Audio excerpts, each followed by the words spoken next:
What happens when a father stands in a courtroom and screams that his own daughter is mentally incompetent, not out of concern, but for control? When family stops being a place of protection and becomes a weapon to seize money, power, and freedom? When a grown woman's sanity is publicly questioned, not because she is unstable, but because someone else is desperate? They say, when someone shows you who they are, believe them. But when that someone is your own father, is silence the price of keeping the peace, or is it time to let the truth change everything? Before we dive into today's story, let us know where you're tuning in from. It's always amazing to see where our stories travel. Don't forget to subscribe so you won't miss the next twist in this journey. Now, let's listen to her from the heart.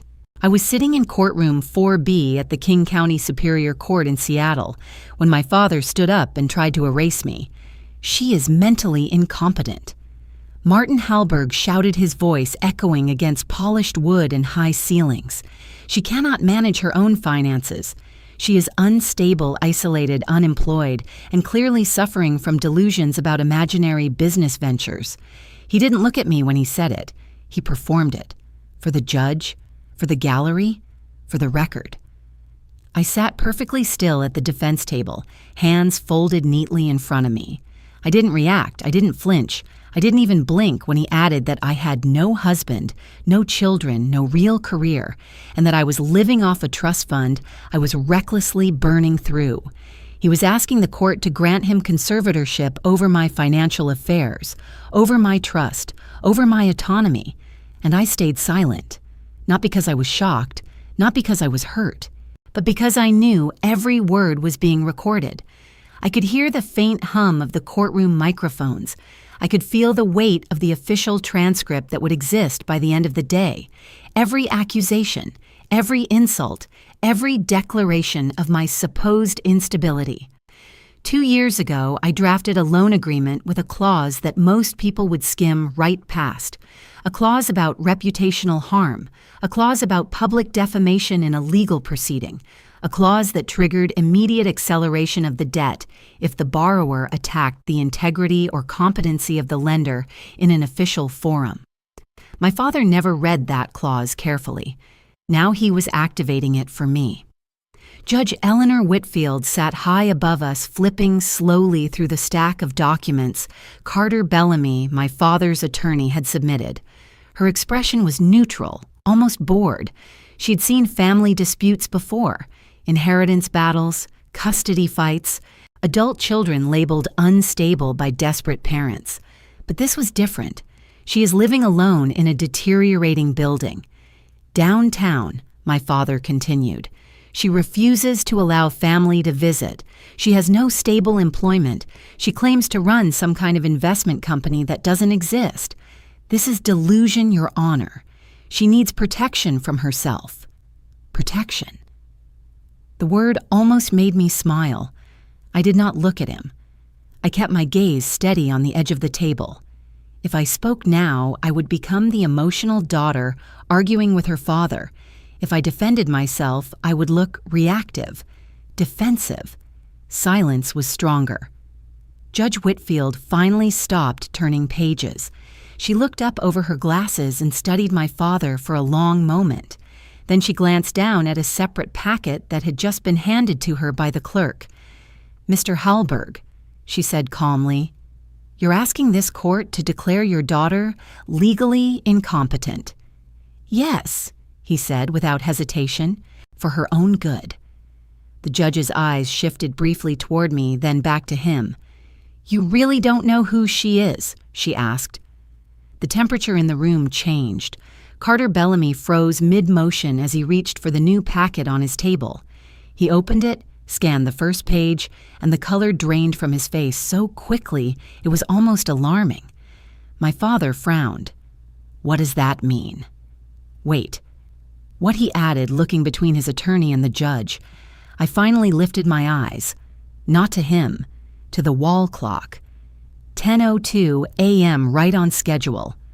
Under the terms of the loan agreement he had signed 2 years earlier, any formal recorded accusation of fraud, mental incompetence or misrepresentation directed at the lender would constitute a material breach, a default, immediate acceleration.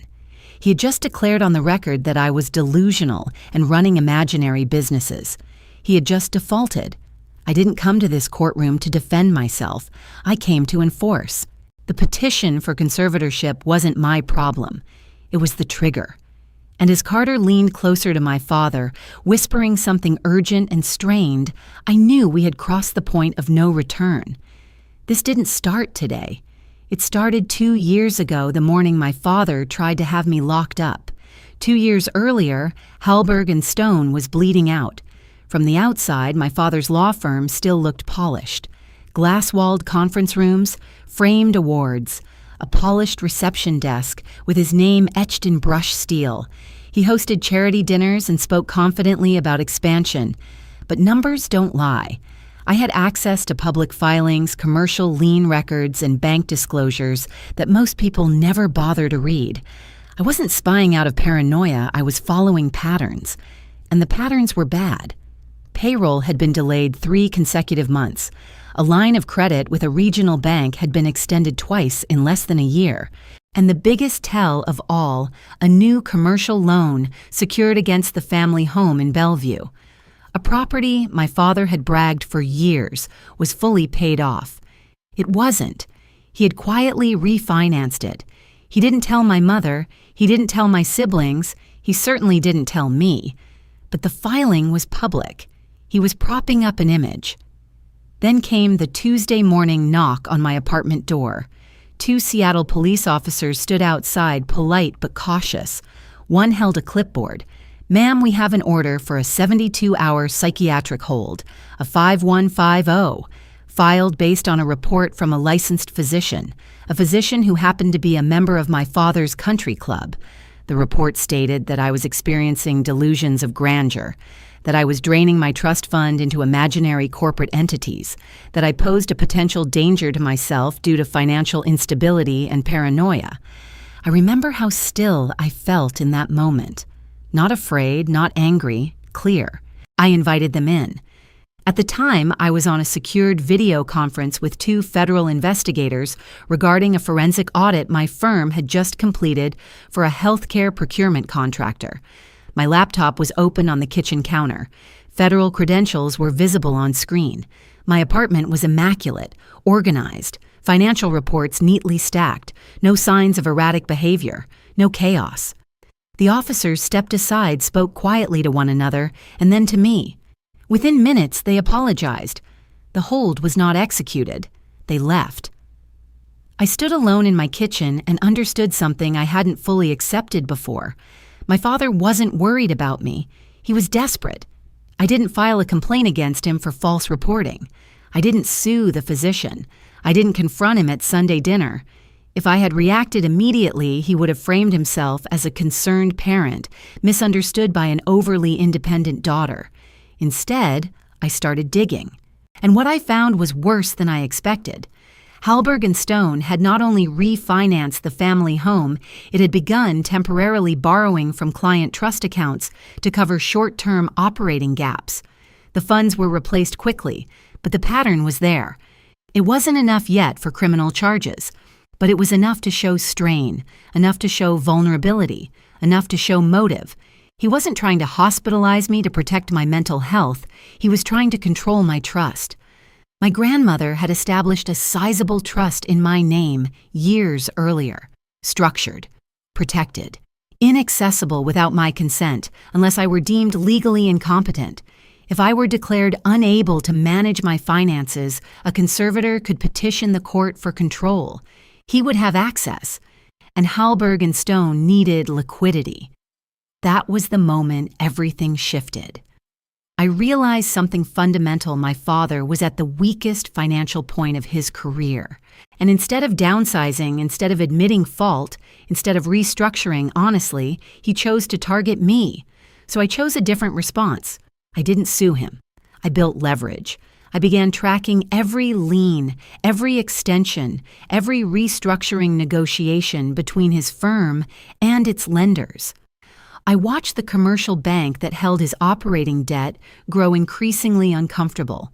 And when the opportunity came, I stepped in not as a daughter, but as a buyer.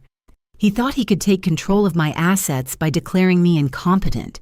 He never considered that I might take control of his by understanding them better than he did.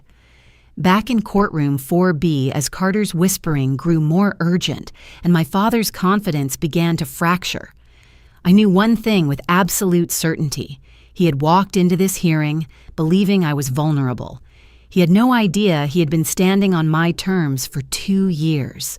2 years before I ever stepped into that courtroom, I incorporated Obsidian Art Capital in Delaware.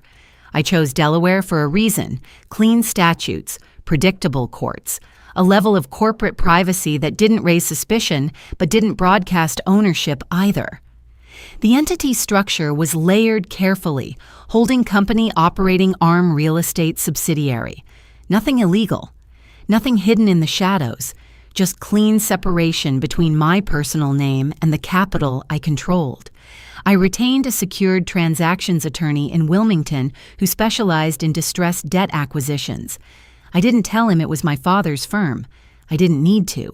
He drafted what I asked for: a senior secured loan agreement with comprehensive collateral definitions, personal guarantee language, cross-collateralization provisions, and a reputational harm clause that most borrowers skimmed right past. The clause wasn't aggressive, it was surgical. If the borrower publicly attacked the legitimacy, competency, or legal standing of the lender in a formal legal proceeding, the debt could accelerate immediately. It wasn't emotional. It was contractual. Around that same time, the regional bank holding Hallberg & Stone's operating debt was getting nervous. I scheduled a meeting under the name of Obsidian Art Capital. I presented audited statements from prior restructuring projects. I offered to purchase the distressed portion of their exposure at a discount. Banks don't cling to pride. They cling to risk mitigation. They accepted. The transaction transferred quietly. My father never received a dramatic notice. From his perspective, a new private equity group had stepped in and assumed the position of his lender. He was relieved. He thought someone had recognized his brilliance. After acquiring the debt, I restructured it into a $900,000 senior secured facility. The terms extended his runway, stabilized payroll temporarily, and consolidated multiple liabilities into one instrument. He signed it. He skimmed.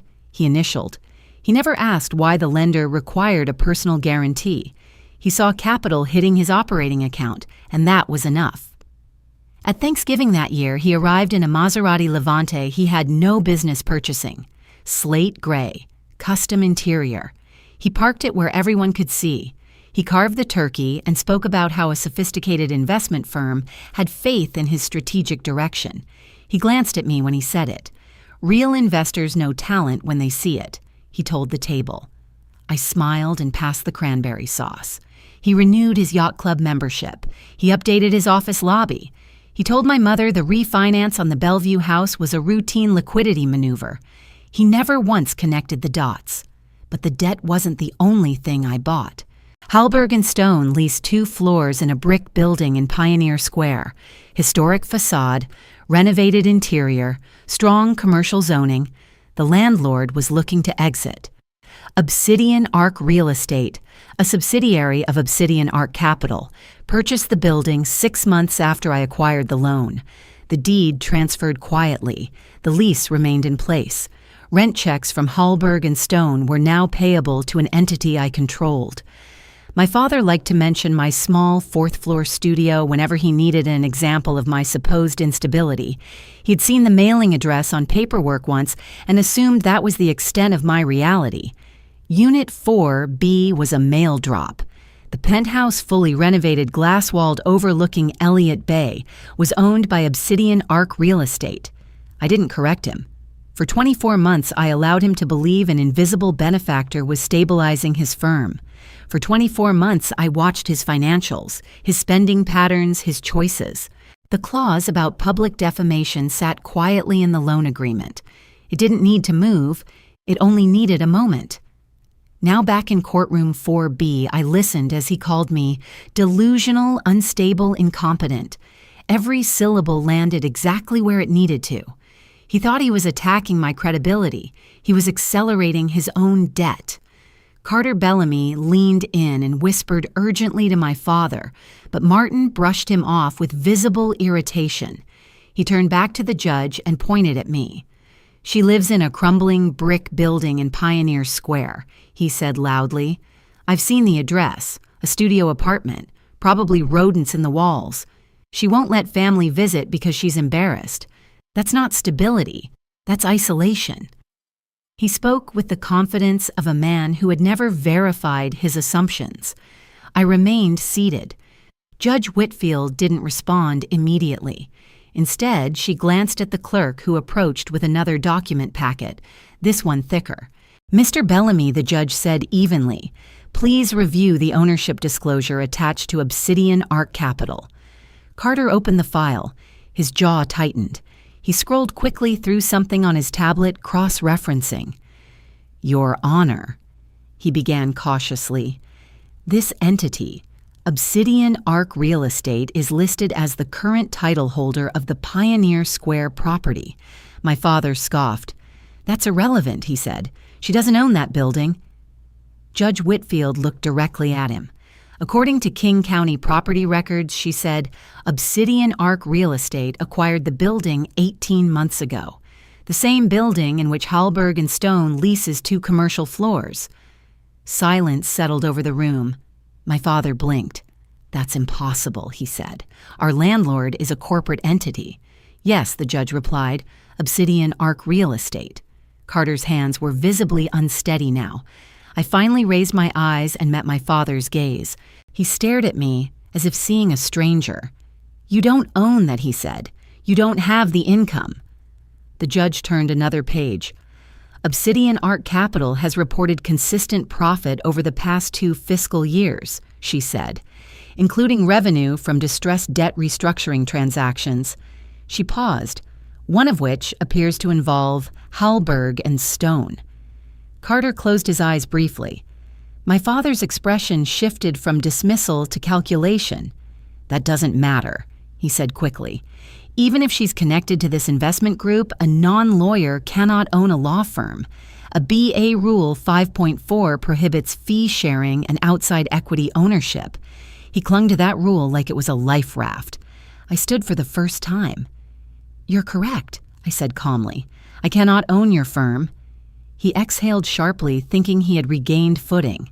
"I don't own your equity," I continued. "I own your debt." The courtroom felt smaller. "I am the senior secured creditor," I said. "Under the loan agreement you signed 2 years ago, including your personal guarantee." Carter spoke before my father could. "Your Honor," he said, voice tight. "The loan agreement does contain cross-collateralization language." My father turned toward him slowly. "What are you saying?" Carter swallowed. "The firm's debt is secured not only by business assets," he said, "but by personal collateral listed in the amended schedule." My father's face drained of color. "That's absurd," he said. "I would remember that." "You signed an amendment at renewal," Carter replied quietly. Judge Whitfield tapped the document. "Mr. Hallberg," she said, "your firm's survival over the past 2 years was financed by the entity your daughter controls." The words hung in the air. My father stared at me. "You set this up," he said. "No," I replied. "You needed capital. I offered it." He laughed weakly. "This is manipulation. This is contract law," I said. He looked around the courtroom as if searching for support that wasn't there. The firm that had believed in his genius, the building he thought he leased from a faceless corporation, the capital he bragged about at dinner, all of it traced back to me. He had stood in open court and called me mentally incompetent, and the lender he had just attacked was me. For the first time, I saw something unfamiliar in his expression, not anger, not arrogance, recognition. I remained standing. The courtroom felt different now, quieter, sharper, as if every surface had become reflective. My father was no longer speaking in broad declarations about my instability. He was watching me carefully, trying to find the angle he had missed. "I do not own equity in Hallberg and Stone," I said evenly. "I own its debt." Judge Whitfield nodded for me to proceed. The loan extended 2 years ago was structured as a senior secured facility, I continued. Obsidian Arc Capital holds first priority security interest in the firm's tangible and intangible assets. I could feel my father's eyes on me, but I kept mine on the judge. The collateral includes office equipment, receivables, operating accounts, and intellectual property. It also includes a personal guarantee signed by Mr. Martin Halberg. My father shifted in his seat. "That's mischaracterized," he snapped. That was standard language. It was explicit language, I replied. And it was initialed on every relevant page. I handed the clerk a certified copy of the executed agreement. The tabs were color-coded. Section 4, Personal Guarantee. Section 7, Cross-Collateralization. Section 12, Acceleration and Default. Under Section 12, I said, if the borrower publicly challenges the competency, legitimacy, or legal standing of the lender in a formal legal proceeding, the debt becomes immediately due. The room was silent except for the faint shuffle of paper. This proceeding is recorded, I added. It is part of the official court record. My father's jaw tightened. "You're twisting this," he said. "I'm concerned about your mental health." "You have called me delusional," I said calmly. "You have stated that my business does not exist. You have implied fraud, all of it on the record." Carter Bellamy closed his eyes briefly. I placed a printed excerpt of the transcript on the table before the judge. Time-stamped, verbatim. "She is unstable. She is mentally incompetent. She runs imaginary companies." The words looked different in ink. "I am the lender referenced in this agreement," I said. "The borrower has attacked my legitimacy in a formal proceeding. Under the terms he signed, that constitutes default." My father let out a short, disbelieving laugh. "This is absurd," he said. "You engineered this entire situation. I structured a contract," I answered. "You triggered it." Judge Whitfield leaned back slightly. "Mr. Halberg," she said, "did you sign this agreement?" "Yes," he said through clenched teeth. "Did you review the acceleration clause? I trusted the investment group. That group, the judge said evenly, is controlled by your daughter." Carter spoke carefully now. "Your Honor, the document does contain cross-collateralization language. If the firm defaults, the creditor may pursue the guarantor's personal assets." My father turned toward him slowly. "What exactly are you saying I'm saying?" Carter replied that if the debt is accelerated and the firm cannot satisfy it, your personal assets are exposed. I didn't need to raise my voice. "As of this morning," I said, "the firm's primary operating account holds $12,487. Its line of credit is nearly exhausted. Profit has been negative for 3 consecutive quarters." I slid forward a summary of financial statements. Clean. Certified. "You're presenting confidential information," my father objected. "You provided consent under the loan agreement for financial review by the lender," I said. "That's standard." He stood abruptly. "This is a takeover," he said loudly. "You've been plotting this. You manipulated the bank. You manipulated the system." His words were sharp, but they lacked force now. They sounded defensive rather than authoritative. "You attempted to have me involuntarily committed," I said quietly. "You filed a petition to control my trust. I responded by protecting my position." "I was protecting you," he insisted. "You were protecting your liquidity." The statement landed harder than I expected. Carter cleared his throat. "Your Honor, regardless of personal dynamics, the contractual language is enforceable. The personal guarantee is valid." The phrase hung there, personal guarantee. My father sank back into his chair as if the weight of those 2 words had physical mass. He wasn't just a managing partner anymore. He was a guarantor, and guarantors do not get to hide behind corporate walls. For a moment, I thought he might finally accept the math. Instead, he straightened his tie. "Fine," he said. "If that's how she wants to play this, we'll file Chapter 7. The words came out with forced confidence. Immediate bankruptcy protection, automatic stay. You get nothing. He looked at me as if he had just found the reset button. Carter's expression tightened. "Mr. Halberg," he began cautiously. "No." My father interrupted. We liquidate. The firm goes under. She can't collect if there's nothing left. He turned back toward the bench. Your Honor, I will be filing a Chapter 7 petition this afternoon. He believed the automatic stay would freeze everything, that it would block enforcement and give him breathing room. I took a breath. Corporate bankruptcy does not extinguish personal guarantees, I said. He frowned. It stays collection efforts, he shot back. Against the debtor entity, I replied.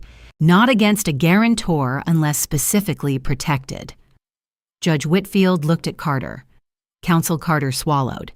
The personal guarantee appears unconditional, he admitted, and cross-collateralization extends to listed personal assets. I stepped forward again, placing another document before the court. This is the amendment executed at last year's renewal, I said, signed by Mr. Hallberg.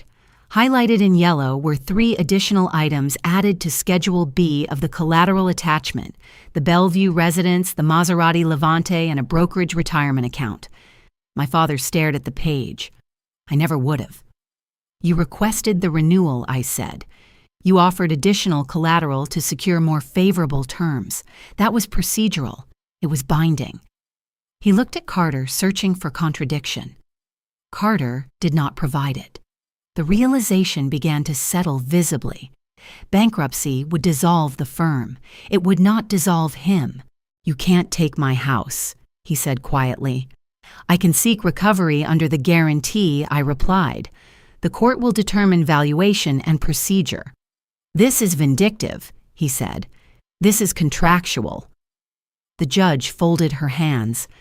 The petition for conservatorship is denied, she said firmly. There is no evidence before this court that Ms. Hallberg lacks capacity. The shift was complete. I was no longer defending myself. This court recognizes the potential contractual dispute regarding the loan, Judge Whitfield continued. The creditor may pursue enforcement consistent with state and federal law. My father's shoulders lowered slightly, as though gravity had increased. Carter leaned toward him. We should request a continuance, he whispered, for what my father asked hollowly, to negotiate. I looked at Carter. I'm not negotiating here, I said. This wasn't about humiliation. It wasn't about spectacle. It was about closure.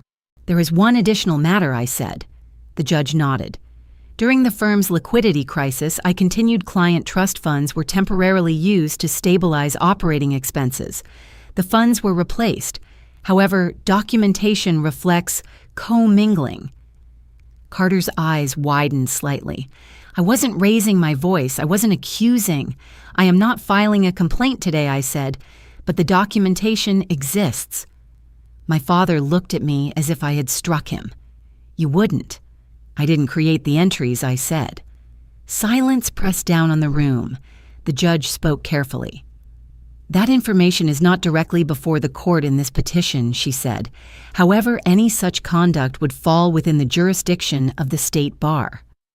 My father stared straight ahead now, not at me, not at the judge, just forward. The performance was over. Judge Whitfield gathered the papers into a neat stack. This matter is adjourned pending appropriate filings related to enforcement, she said. Counsel, prepare the necessary documentation. The gavel struck once. The sound echoed cleanly. I sat down slowly.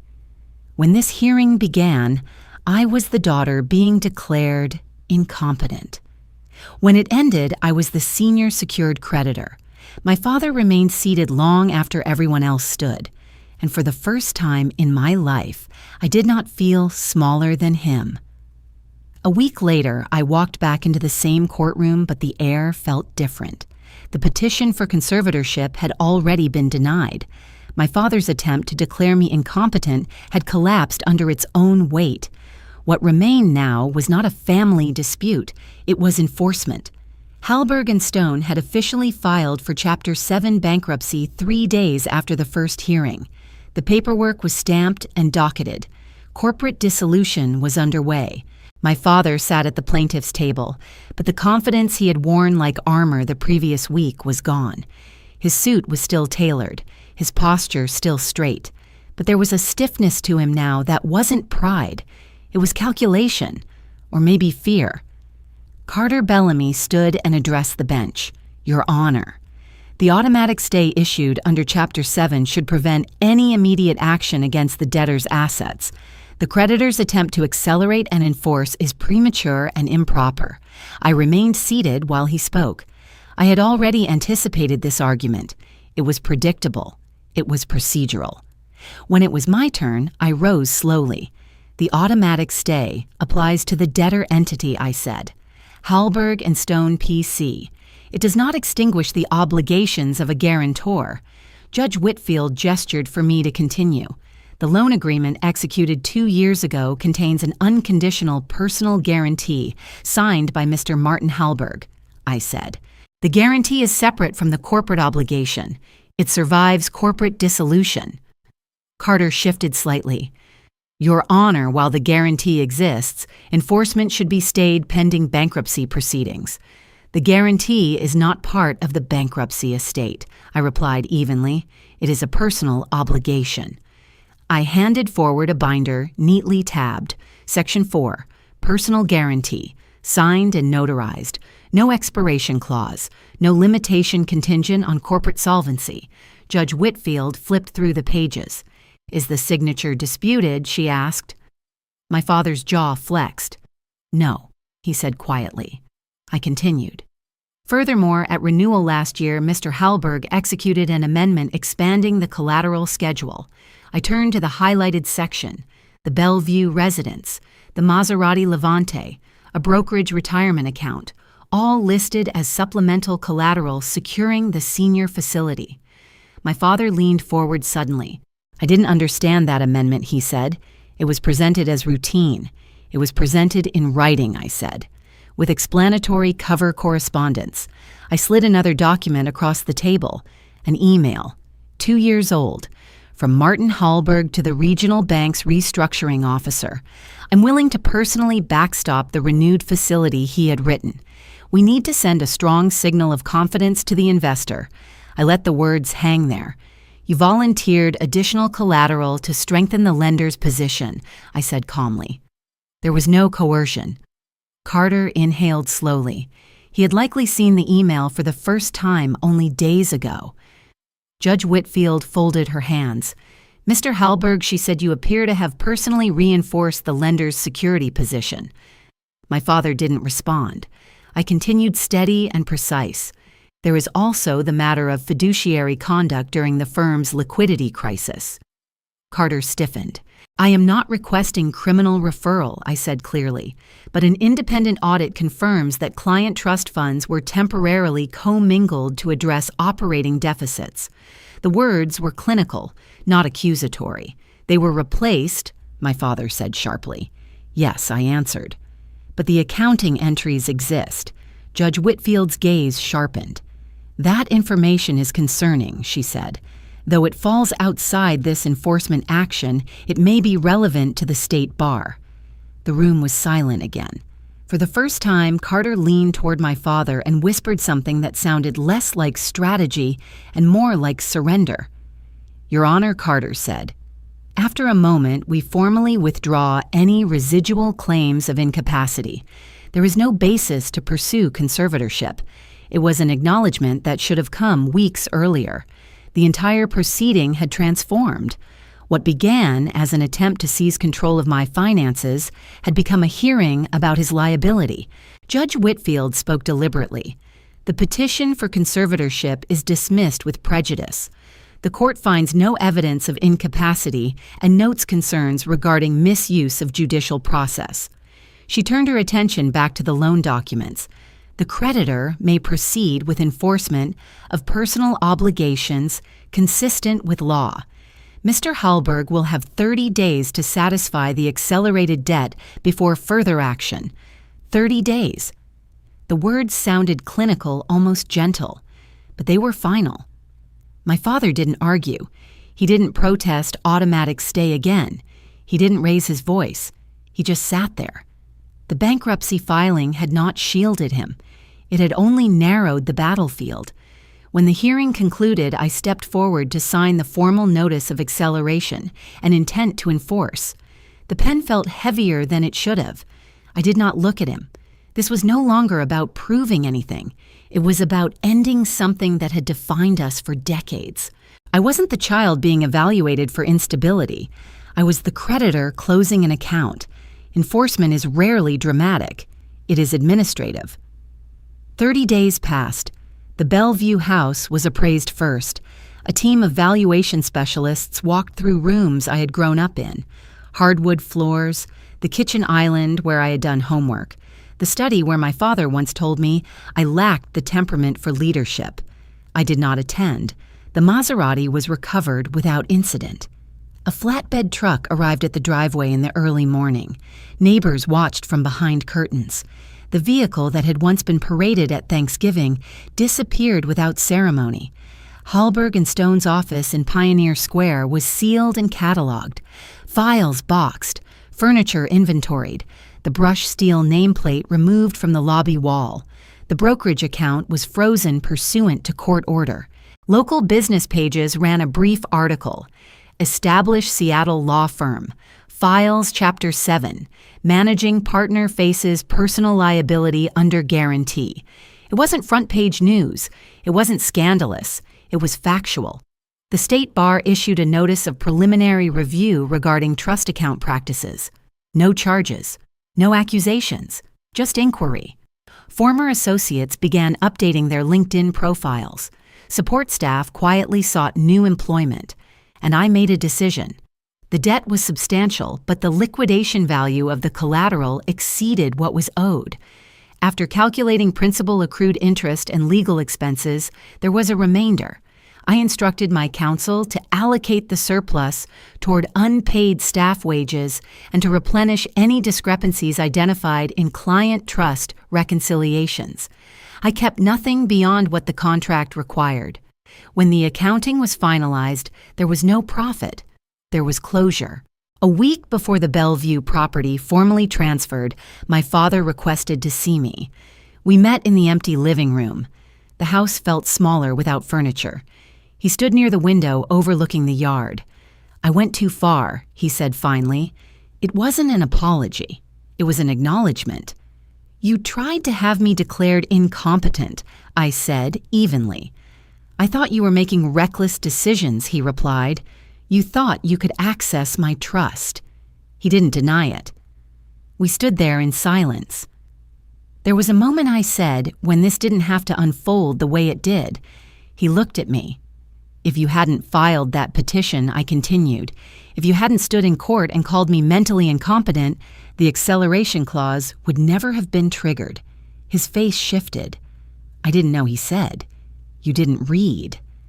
He exhaled slowly. I was trying to survive. So was I. He nodded, but there was nothing left to argue. He had not been destroyed by malice. He had been undone by his own decisions. When I left the house that day, I did not feel victorious. I felt finished. That night, I stood in the penthouse overlooking Seattle's skyline. Elliott Bay reflected the last of the sunset. Ferries moved steadily across the water. For years, I had operated in reaction to him, his approval, his criticism, his expectations. Now there was quiet. I opened my phone and deleted his contact. I did not block the number. I simply removed it. He was no longer an authority over my life, no longer a shadow in my decisions. I hadn't destroyed my family. I had stopped allowing myself to be controlled by it. Power, I realize, doesn't come from shouting louder. It comes from understanding the system better than the person trying to use it against you. I did not defeat my father. I ended a cycle. And in the silence that followed, there was no triumph, only peace. Some stories don't end with applause. They end with quiet. And sometimes that quiet is the real victory. Tonight we didn't witness revenge. We witnessed boundaries. We witnessed what happens when dignity is chosen over noise and preparation over panic. There's something humbling about realizing that strength doesn't always look loud. Sometimes it looks like patience, like paperwork, like knowing when to speak and when to let the truth stand on its own. In life, we all carry relationships that shape us, some gently, some painfully. And as we've seen, protecting ourselves doesn't always mean destroying someone else. It can simply mean stepping out of a cycle that no longer serves us. We can hold compassion without surrendering control. We can walk away without bitterness. That balance, when it's not easy, but it is possible. If this story stayed with you in any way, consider subscribing so you can be part of this space where we sit together and listen without judgment. And if you'd like, leave a few lines in the comments about what this journey stirred in you. I always appreciate hearing your thoughts. Thank you for spending this time with us. Take care of yourselves, take care of one another, and I'll see you in the next story.